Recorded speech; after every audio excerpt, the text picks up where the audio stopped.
네, 오늘 말씀 제목 같이 읽어봅시다. 임마누엘 예수라는 제목을 함께 말씀 나누겠습니다. 크리스마스 일주일 앞두고 있는 오늘 우리 곳곳에 가면 크리스마스 트리, 예쁜 장식들, 캐롤, 백화점, 마트 어딜 가나 크리스마스 분위기입니다. 오늘 특히 아침에 눈 뜨니까 눈이 와 있어가지고 어제도 밤에도 눈이 왔었는데 눈이 와가지고 어쩌면 눈 와서 아침에 교회 잘 늦거나 못 나온 친구들도 있을 텐데 눈까지 오니까 너무 분위기가 좋은 것 같습니다.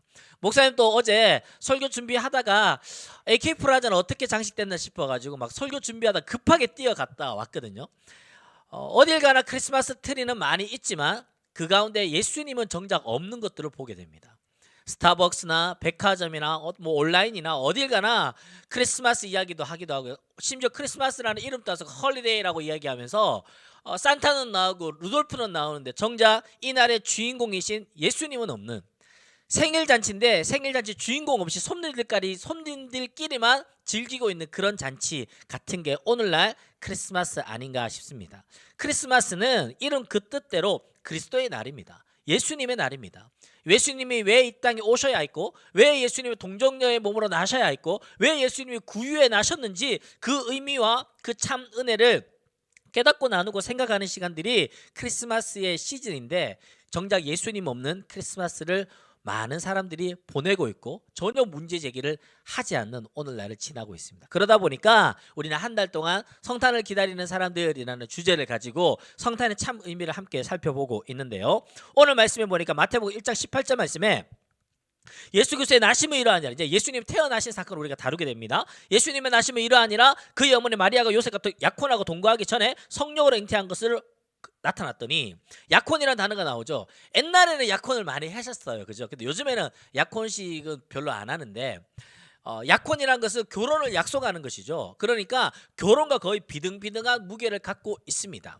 특히 고대 팔레스타인 지역에서 예수님 믿는 유대인들은 약혼식은 거의 결혼식과 비등한 이유가 하나님 앞에서 똑같이 약속하는 거예요. 내가 이 사람과 결혼하겠습니다 라고 온 가족과 하나님 앞에서 약속하기 때문에 거의 결혼과 비등한 그런 무게를 갖고 있습니다.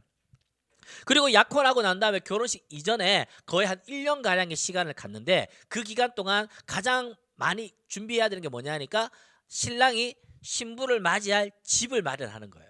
1년 동안 집을 열심히 준비하고 마련해서 그 신랑의 아버지가 이제 됐다. 이제 신부 데려오느라 결혼식 하자. 그러면 이제 신부 데려와서 결혼식을 하는 게 바로 유대 팔레스타인 지역의 결혼 문화였는데요. 이 모습은 마치 성경에 나오는 예수님의 초림, 이게 초림이 성탄이잖아요. 예수님의 재림, 예수님 다시 오시잖아요. 초림과 재림이 똑같은 그림을 갖고 있습니다. 예수님이 지금 요셉과 마리아의 약혼 이후에 결혼식을 기다리는 이 기간 동안 예수님이 오셨던 것처럼 예수님의 재림도 예수님 지금 하늘나라에서 뭐하고 계실까요? 우리를 맞이할 집을 준비하고 계시는 거예요. 즉 우리는 지금 예수님과 약혼한 사이입니다. 아직 결혼식은 하지 않은 거예요. 하지만 결혼식과 거의 비등한 무게를 갖고 있습니다. 그런데 아직 결혼식은 안 했어요. 언제 결혼할까요? 예수님이 하늘나라에서 우리를 맞이할 집을 다 준비한 이후에 하늘 아버지께서 성부 하나님께서 이제 됐다. 신부 데려오너라. 그러면 이제 결혼식이 이루어지. 그러면 예수님 재림하시는 거예요. 그럼 우리는 공중으로 올라가서 주님을 만나서 저 하늘나라에서 혼인잔치를 펼치게 되는 예수님의 초림과 예수님의 재림은 똑같은 배경 속에서 이 그림을 그리고 있다라는 겁니다. 약혼식은 결혼식과 동일한 무게를 갖고 있기 때문에 혹시나 약혼 기간 동안에 파혼을 하게 될 경우 파혼 증서를 써줘야 하고 불미스러운 일이 생겨나면 그 일에 대한 책임도 묻게 되고 혹여 약혼녀가 순결을 잃게 되면 돌로 쳐 죽여도 무관할 만큼 마치 남편과 아내, 부부 관계인 것처럼 약혼을 그렇게 여겼다라는 겁니다. 약혼 기간 동안 요셉은 약혼녀 마리아를 맞이하기 위해서 열심히 집을 마련하고 있었을 것입니다. 제가 신대원 시절에 친구들이랑 같이 이제 이스라엘 여행을 갔을 때가 나사렛 지역을 방문했습니다. 나사렛 지역이 마리아와 요셉의 고향이거든요. 거기 이제 방문했었는데 거기 가면 수태고지 교회라고 나사렛 지역에서 가장 큰 교회가 있어요. 거기가 어디냐니 마리아의 집에다가 집 위에 교회를 엄청 크게 지어 놓은 거예요. 집에 가보니까 집은 아주 조그마한 실제 마리아 집인지는 모르겠지만 마리아 집이라고 하니까 아주 조그마한 동굴과 같은 아주 작은 집이고요. 그 집에 나와서 마당 뒷길로 살짝 가면 한 2, 3분만 가면 어디가 나오냐니까 요셉이 집이 나와요. 그러니까 마리아랑 요셉이 바로 그냥 옆집이라 할 만큼 가까이 살았다라는 거예요. 그거 보면서 저는 괜한 그냥 생각이 잠기더라고요. 앞마을의 순이 뒷마을의 용팔이. 열일곱 열여덟 처녀 총각. 빨래터에서 돌아오는 길에 두 눈이 마주친 것처럼 요셉과 마리아는 같은 동네 오빠 동네 동생이었어요. 어쩌면 같은 교회 다니면서 교회 오빠 교회 동생이었겠죠. 같은 문화 같은 정서 안에서 서로를 너무 잘 아는, 부모님끼리도 서로 잘 아는 그런 배경 속에서 둘은 약혼을 했다라는 겁니다. 그거 보면서 저는 여러분들도 또 마찬가지인 것 같아요. 여러분들 어디 가서 멀리 찾지 말고 좌우를 한번 둘러봐요.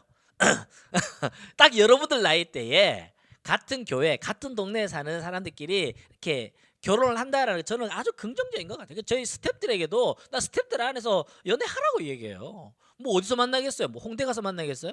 거기서 만나서 뭐 부비부비 하면서 만나겠어요? 여기서 사역하다가 만나야죠. 여기서 사역하다가 서로 섬기고 사랑하고 돕고 하는 모습 보면서 참 좋은 형제다, 참 좋은 자매다, 그렇게 만나야 되는 거 아니겠어요? 나 여러분들이 교회 안에서 짝꿍들을 많이 찾으면 좋겠어요. 물론 헤어질 수도 있겠죠. 뭐 어떡하겠어요. 헤어지더라도 그 아픔 또한 공동체 안에서 잘 성장하고 성숙해가는 그런 시간들이 여러분들에게 있기를 저는 권면합니다. 어느 날 마리아가 요셉에게 찾아왔습니다. 뭐 하루에 12번도 만나는 사이였겠지만 그날은 표정도 달랐습니다. 몸짓도 달랐습니다. 어투도 달랐습니다. 조용히 그를 찾아와 이렇게 이야기합니다. 요셉, 나 사실 임신했어. 너무 놀라운 일 아닙니까? 게다가 이건 성령으로 잉태한 거야. 어젯밤 천사가 찾아왔어. 나는 메시아를 낳을 거야. 미친 거 아니야? 갑자기 약혼한 여자가 밤에 찾아와가지고 나 임신했다. 성령으로 임신했다. 천사가 찾아와서 나는 메시아를 넣을 거라고 이야기했다. 누가 그 말을 믿겠습니까? 어느 날 갑자기 찾아와가지고 미친 거 아니야?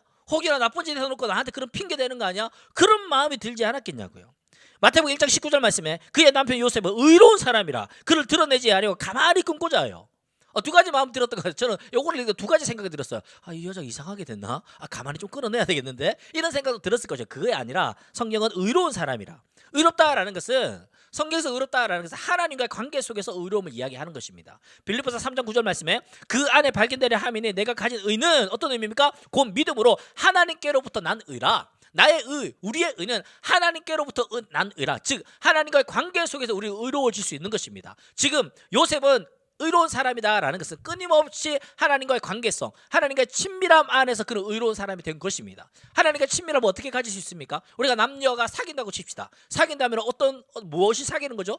하루에 12번도 전화하고 하루에 수백 통의 카톡과 문자를 주고받고 밤에 잠자다가 핸드폰이 떨어질 때까지 그때까지 통화하고 서로에 대해서 알고 싶은 게 많고 서로와 수많은 소통과 이야기와 대화하는 게 그게 친밀함과 교제 아닌가요? 즉 우리가 하나님과 친밀함과 교제를 가질 수 있으려면 어떻게 해야 될까요? 하나님과 끊임없이 대화를 해야 됩니다. 어떻게 대화합니까?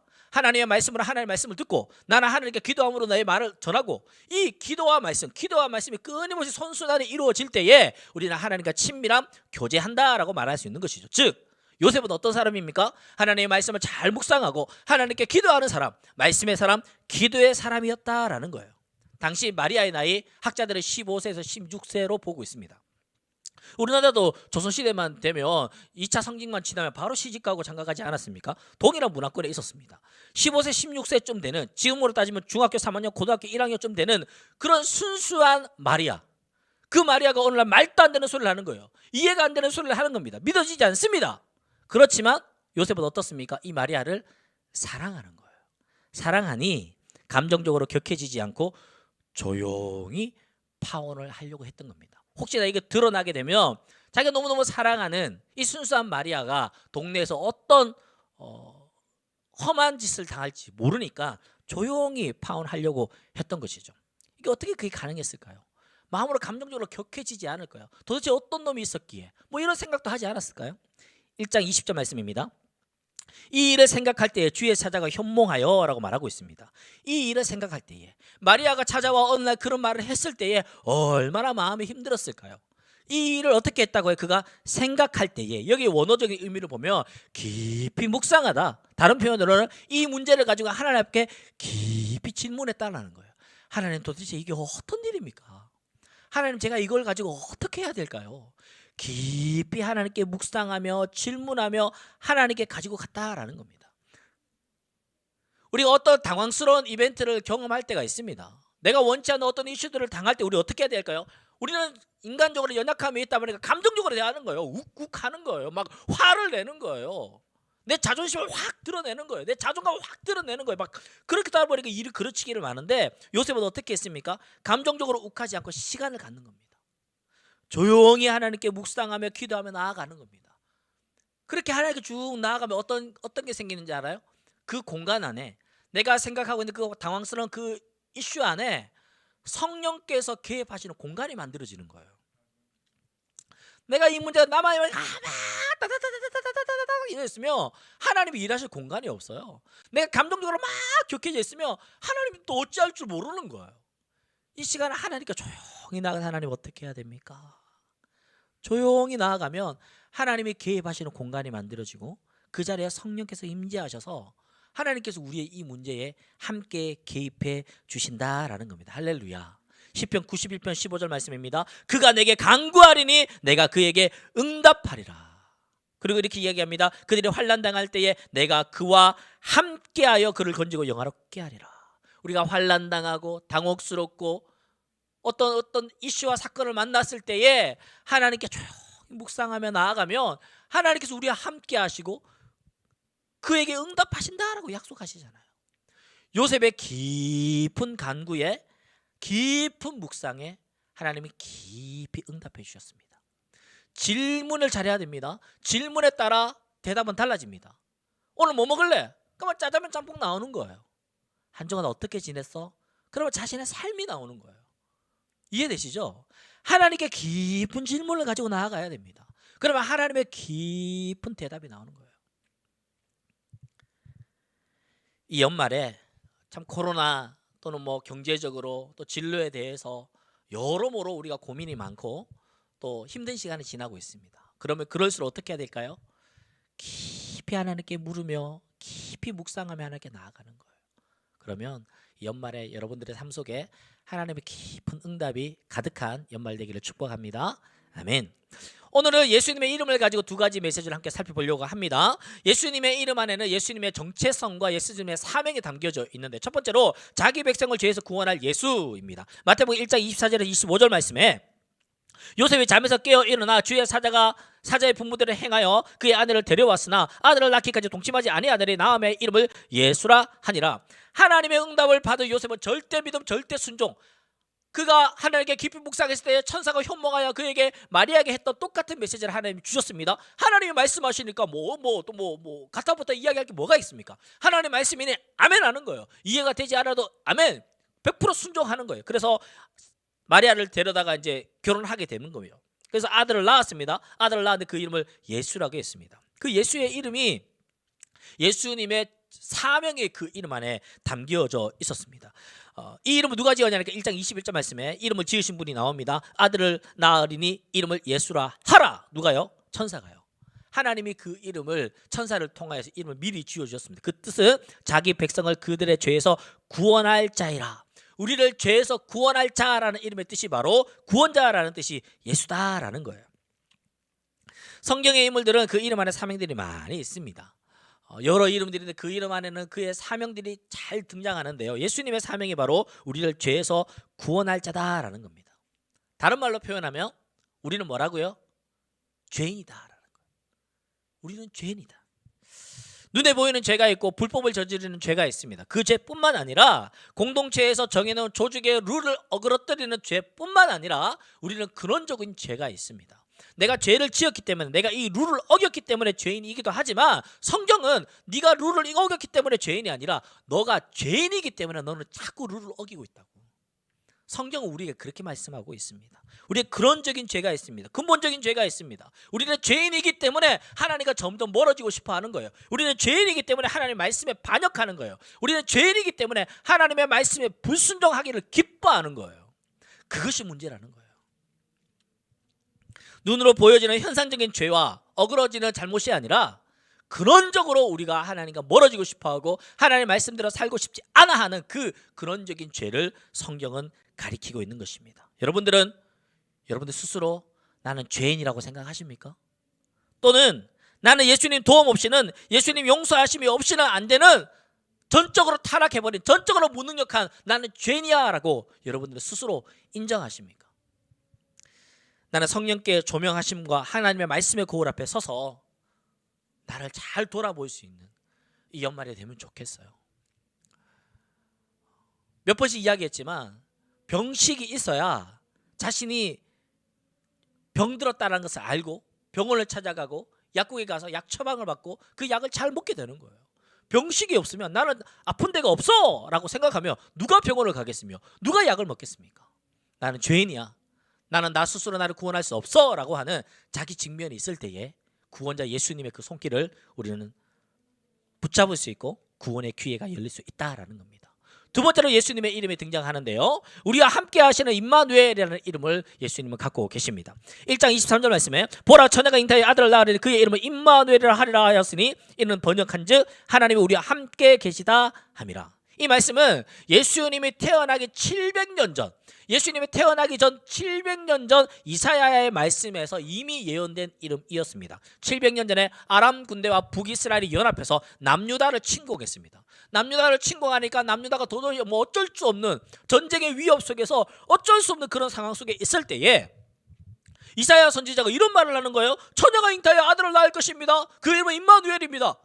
이거 너무 당황스럽지 않습니까? 전쟁 났습니다. 막 위에서 침공해서 막 내려오고 있습니다. 그런데 이게 무슨 위로가 되고 무슨 힘이 되겠습니까? 처녀가 잉태한대요. 아들을 임마누엘이라 이름하겠대요. 이게 아무런 위로가 되지 않는 것 같은데 그 임마누엘의 뜻이 힘이 되는 거 뭐예요? 하나님이 우리와 함께 하시다. 전쟁의 두려움 속에 있습니까? 전쟁의 위협 속에 있습니까? 하나님이 우리와 함께 하십니다. 할렐루야.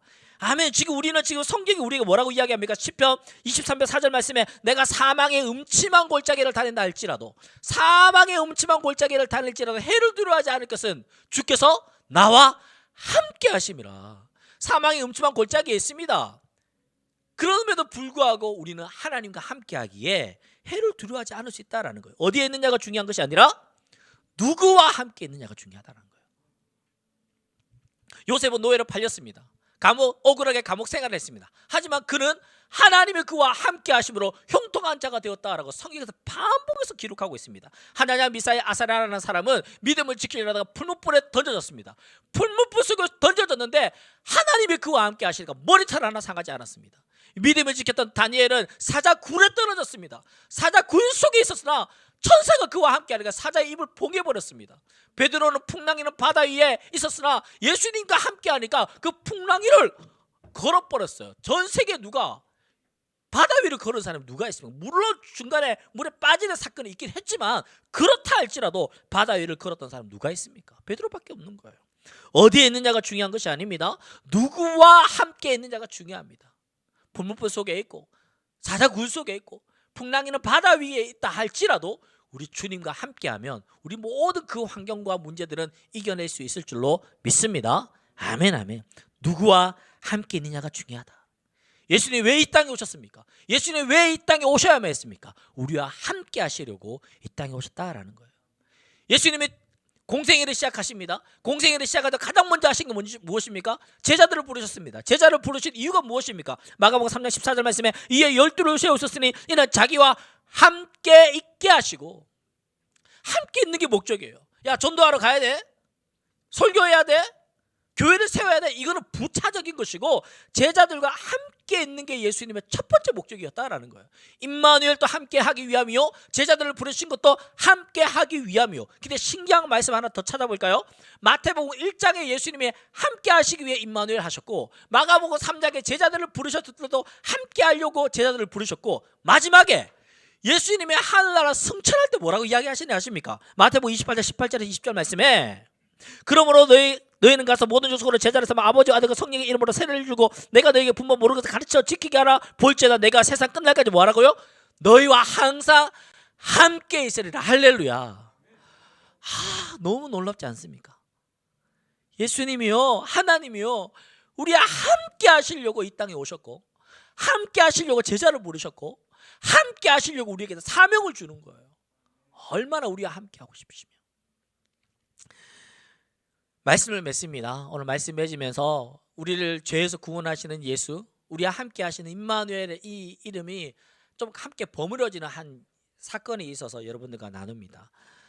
큰 사건은 아니고요. 그냥 지난 금요일이죠. 오늘이 주일이고 그저께 금요일 밤 10시 반쯤 한 고2 여학생에게 전화가 왔습니다. 이거는 그 친구랑 이제 전화하면서 열심히 메모를 해서 어떤 신방거리가 있나 싶어 막 챘는데, 이 친구가 엄청 쾌활한 친구예요. 엄청 밝은 친구예요. 언제나 막 에너지 넘치는 그런 친구였거든요. 그래서 전화가 벨이 딱 뜨길래 반갑게 받았죠. 밤 10시 반에. 무슨 일이야? 받았는데 엉엉 우는 거예요. 전화를 받고 엉엉 우는 게 아니라 이미 엉엉 울었어. 이미 엄청 울었던 것 같아. 코가 꽉 막혀 있는 거예요. 코가 꽉 말도 뭐 안 되고 뭐 이미 우는 중에 전화를 한 거예요. 놀랍죠. 밤 10시 반에 여학생이 고2 여학생이 막 울면서 전화 오니까. 듣자 하니 이런 내용이었습니다. 요즘 시험 기간이에요. 시험 끝나긴 했지만 시험 기간이고 코로나 시간 지나면서 신앙생활도 제대로 못했던 것 같고, 그러다 보니까 공부도 열심히 못했던 것 같고, 뭐 학교 생활도 제대로 안 됐던 것 같고, 뭐 이러다 고2니까 여러분 이해되잖아요. 고등학교 1학년 올라오자마자 뭐 계약하기도 전에 뭐 코로나 터져가지고 뭐 제대로 뭘 한 게 뭐가 있겠어요. 지난 2년 동안. 그런데 시간이 이렇게 지나갔는데 이제 고3인 거야. 이제 고3이 고3들 수능 끝났으니까 이제 고2들이 고3이잖아요. 막 이게 뭐 현타 온 거죠. 그런 상황 속에서 이제 엄마가 불렀던 것 같아요. 이렇게 너 방에 그러고 있지 말고 엄마랑 같이 금요예배 드리자. 교회 온 것도 아니고 집에서 온라인으로 금요예배 드린 거예요. 그러니까 입이 얼마나 나왔겠어요. 상상이 되는 거야. 뭐 알았어요 하면서 나왔겠어요. 아이씨 하면서 나오지 않았겠어요. 그게 상상하는 겁니다. 그냥 털레 나가 거실에 앉거나 뭐 모니터 이렇게 앉았겠죠. 그래 앉아서 이렇게 뭐 찬양이나 똑바로 했겠습니까? 이렇게 보고 있었겠죠. 보고 있는데 저희 상상입니다. 있는데 이 친구가 이렇게 얘기하는 거예요. 처음에는 새로 오신 전도사님, 이렇게 그 교회 새로 찬양 인도하신 전도사님 새로 오셨거든요. 잘생기셨어요. 그분이 오셨는데 찬양을 하는데 얘가 이렇게 얘기해요. 뭐 저 전도사님은 뭐가 저렇게 기쁘지? 너무 기쁘게 막 찬양을 하니까 뭐가 저렇게 기쁘지? 그렇게 생각했대. 찬양 가사도 그렇게 기쁜 가사도 아닌데 계속 웃더래. 왜 저렇게 웃지 저 사람은? 그러면서 계속 봤대. 저 사람 왜 저렇게 웃지? 뭐가 그렇게 기쁘지? 찬양 가사도 그렇게 기쁜 게 아닌데 뭐 십자가 얘기하는데 왜 자꾸 웃지? 그러면서 계속 봤대요. 보다가 이제 설교자가 설교를 하시는데 마침 또 지난 금요일에 설교자 분께서 유쾌하게 설교하시는 분이세요. 그러다 보니까 이제 설교를 쭉 들었대요. 그런데 그 시간에 성령이 역사하신 거예요. 회개가 터지고 말씀 앞에서 자기 부끄러움이 드러난 거예요. 코로나 기간에 우리 모두가 핑계대자면 코로나 때문이야. 내가 신앙생활 이렇게 된 것도 코로나 때문이야. 내가 공부 똑바로 안 한 것도 코로나 때문이야. 내가 관계를 잘 못 맺는 것도 다 코로나 때문이야. 막 그러면서 자신에게 직면했던 모든 것들을 코로나로부터 다 막 이렇게 핑계 대버리고 자신의 현실을 직면하지 않았던 거예요. 신앙생활에 대해서도 직면하지 않았고, 학업에 대해서도 직면하지 않았고, 관계에 대해서도 직면하지 않았던 거예요. 그냥 좀 멀리 떨어놓았던 거예요. 그런데 말씀을 듣다가 어떤 말씀이었냐 하니까 엘리야가 불병거 타고 하늘나라 올라가잖아요. 가기 전에 길갈, 베델, 여리고, 요단을 두루 다니고 올라갑니다. 근데 그 지역이 어떤 지역이냐 하니까 하나님께서 이스라엘 백성들과 함께 하시고 놀라운 역사가 일어났던 그 지역을 다 두루 다니고 올라간 거예요. 내가 너희들과 그렇게 이 지역에서 이렇게 역사했고 너희들과 이렇게 함께 했고 이런 놀라운 역사를 보여줬는데 너희들이 나 똑바로 안 믿어? 나 엘리야까지 데려가 버렸다는 거예요. 이 친구가 신앙이 없는 친구 아닙니다. 모태신앙이고요. 부모님도 신앙 좋으시고요. 교회에서도 훈련 열심히 받아 좋은 친구인데 지난 코로나 기간 동안 하나님이 놀랍도록 역사해줬던 수많은 하나님 함께 해줬던 모든 역사들을 다 무시하고 코로나 뒤에 숨어서 자신을 직면하지 않았던 거예요. 그러면 나한테 전화 와가지고 결론은 그거예요. 목사님 저 어떡하죠? 저 신앙도 다 떨어져 버렸고 공부도 안 하고 지금 고3은 되었고 관계적으로도 다 깨졌고 저 어떡하면 좋죠? 코가 막 눈물 다 흘렸던 것 같아요. 막 코가 꽉 막혀가 제가 녹음을 해놨는데 틀어줄 수는 없고 막 녹음까지 해놨어요. 미안해 그 친구야. 근데 지우개 녹음까지 해놨어. 꽉 막 30분 내내 울면서 얘기했어요. 어떻게 하면 좋냐고. 결론적으로 제가 이 얘기했습니다. 하나님이 너와 함께한다는 사실을 잊지 말라고. 하나님 지금도 너와 함께한다고.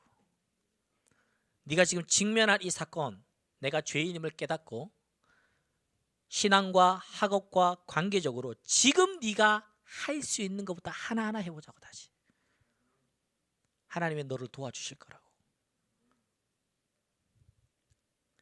그러면서 지난 금요일날 설교자분께서 설교 결론으로 이 말씀을 전하셨습니다. 이사야 7장, 마태복음 1장, 잉타의 아들을 낳을 것이 그 이름은 임마누엘이라라. 번역한즉 하나님이 우리와 함께 계시다 하매라. 할렐루야. 아멘 아멘. 하나님 우리와 함께 하시기에 우리가 진정으로 메리 크리스마스를 할 수 있는 줄로 믿습니다. 온라인으로 예배드리는 친구들, 온라인으로 나 예배 잘 못 드려. 아니에요. 온라인으로 금요 예배 드리다가 한 친구가 그저께 밤에 회개가 터졌어요. 물론 그날 그 금요 예배 때 한 친구는 현장 예배를 왔어요. 현장 예배 왔다가 집으로 돌아가는 길에 저한테 문자가 왔어요. 목사님 현장 예배 금요 예배 왔다가 졸다가 집에 가요. 그런 친구도 있어요. 물론 하나님의 역사를 어떻게 일어나는지 우리는 모릅니다. 현장에 와도 졸다 가고 온라인으로 예배드리고 회개가 터지기도 하고 하나님의 역사는 놀랍습니다. 어떤 일이 벌어진지 몰라요. 여기 현장에 와도 조는 친구 있어요 지금. 하지만 온라인으로 예배 잘 드리는 친구도 있으니까 이거 하나님의 역사는 도저히 알 수가 없는 건데,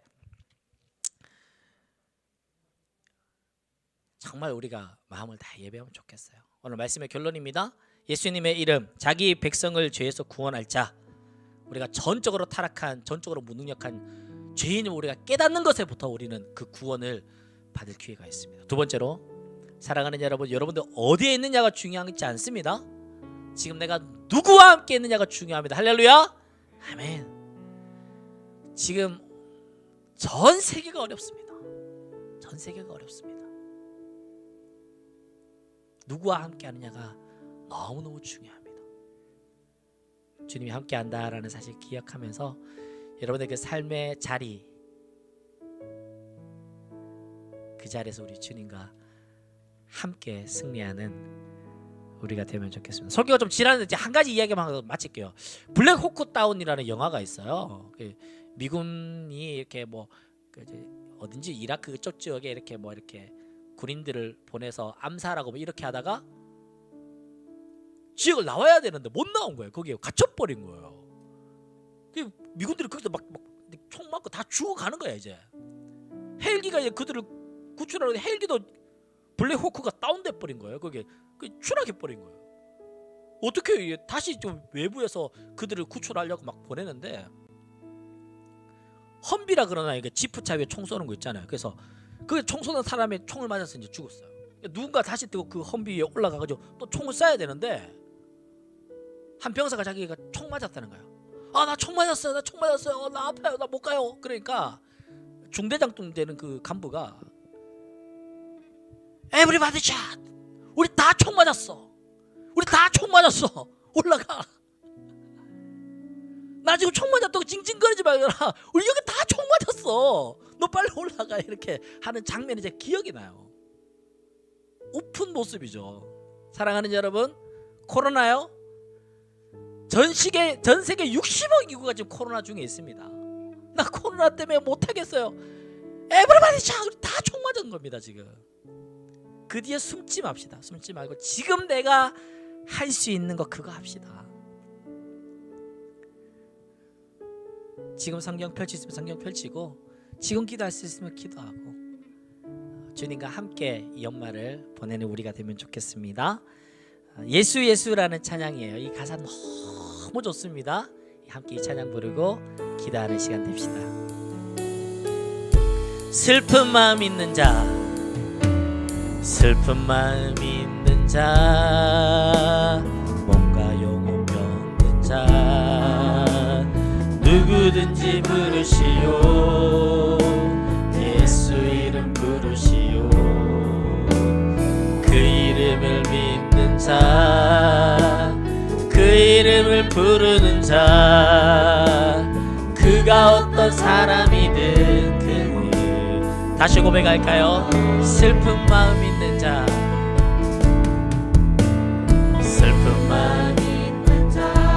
병과 영혼 병든 자 누구든지 부르시오. 예수 이름 부르시오. 그 이름을 믿는 자, 그 이름을 부르는 자, 그가 어떤 사람이든 구원. 아멘. 그 이름을 부릅시다. 예수 예수 예수 예수.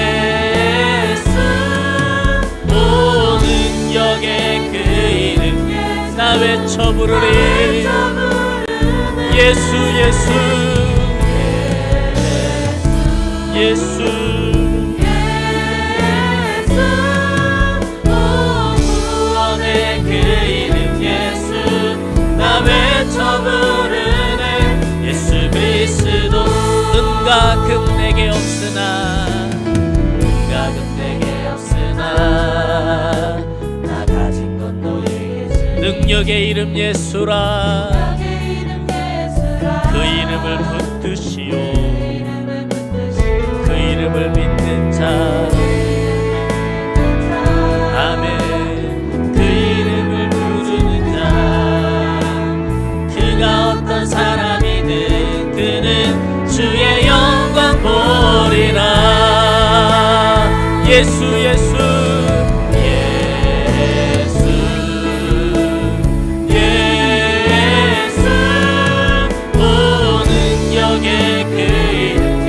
외쳐 부르리.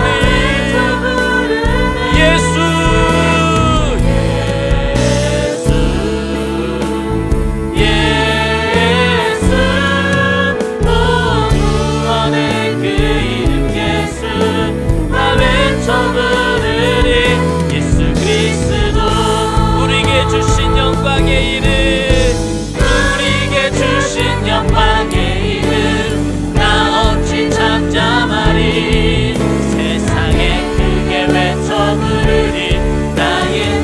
다시 한번 고백합시다. 우리에게 주신 영광의 이름 나 없이 잠잠하리.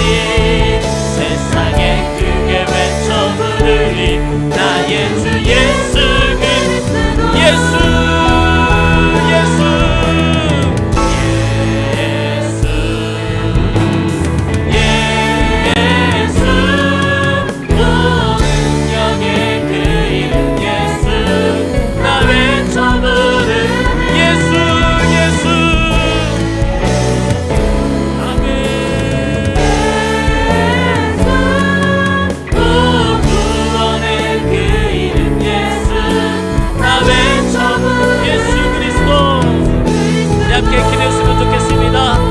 죄에서 구원하실 예수, 우리 함께 하시는 그 임마누엘. 우리가 어디에 있는 것이 중요한 것이 아니라 누구와 함께 한 데가 중요한데, 하나님 이 연말에 우리가 주님과 함께 동행하는 우리가 되게 하여 주시옵소서. 함께 기도하시겠습니다. 사랑의 눈에 감사합니다. 아버지 하나님 이 연말을 지나며 주께서 이 땅에 오신 그 이름의 법제성과 그 이름의 사는 우리가 되었습니다. 우리를 죄에서 구원하신 예수, 우리의 어떤 어려움과 어떤 영광 속에서도 우리를 구원하신 그 이름 예수, 그 예수의 이름을 부르며 그 예수의 이름을 의지하며 그 예수의 이름과 동행하는 내 삶이 되게 하여 주시옵소서. 하나님 우리 함께 계시던 그 임마누엘, 하나님이 우리 함께 계시다. 하나님께 함께 계시다. 우리가 어디에 있는가 중요한 것이 아니라 누구와 함께 있는가 중요한 것이 아니라 하나님과 동행하며 나아가는 우리 모두가 될 수 있도록 하나님 은혜를 불어 주시옵소서. 다시 한번 찬양합시다. 예수 예수. 오 능력의 그 이름 예수 나 외쳐 부르는 예수 예수. 아멘. 예수. 오 구원의 그 이름 예수 나 외쳐 부르는 예수 그리스도. 사랑의 주님, 예수님이 이 땅에 오셔서 그 이름 안에 주님의 사명과 또 존재론적인 정체성이 담겨 있으면 함께 살펴보았습니다. 하나님, 우리는 죄인입니다. 나의 반복되고 나 스스로 구원할 수 있는 이 죄에서 구원하실 분은 예수님밖에 없습니다. 주님, 우리가 직면하고 있지 못했던 모든 것들을 직면하며 하나님 이 죄의 수렁 안에서 우리를 구원하여 주시옵소서. 하나님, 우리를 구원하시는 것뿐만 아니라 어떤 상황과 환경 속에서도 주께서 우리와 함께 하신다는 사실을 기억하게 하여 주옵소서. 우리가 어디에 있느냐가 중요한 것이 아니라 그 환경 속에서도 풀무불 속이고 사자굴 속이고 또 풍랑이는 바다 가운데 있다 할지라도 우리가 주님과 함께라면, 주님과 함께한다는 사실을 기억한다면 어떤 상황과 역경 속에서도 믿음으로 승리하게 될 줄로 믿습니다. 하나님, 이 연말에 주님과 늘 함께하고 주님과 친밀하게 교제하는 우리 모든 서영고등부 식구들 다 될 수 있도록 은혜 베풀어 주시옵소서. 주 예수 그리스도의 은혜와 하나님의 사랑과 성령의 교통하심이 우리를 죄에서 구원할 예수, 우리가 어디에 있느냐가 중요한 것이 아니라 우리와 늘 함께 동행하시는 그 임마누엘을 함께 누리며 연말을 보내기를 원하는 당신의 사랑하는 우리 모든 서영고등부 식구들의 머리 위에, 삶 위에 이제로부터 영원토록 함께 계시기를 간절히 축원하옵나이다. 아멘.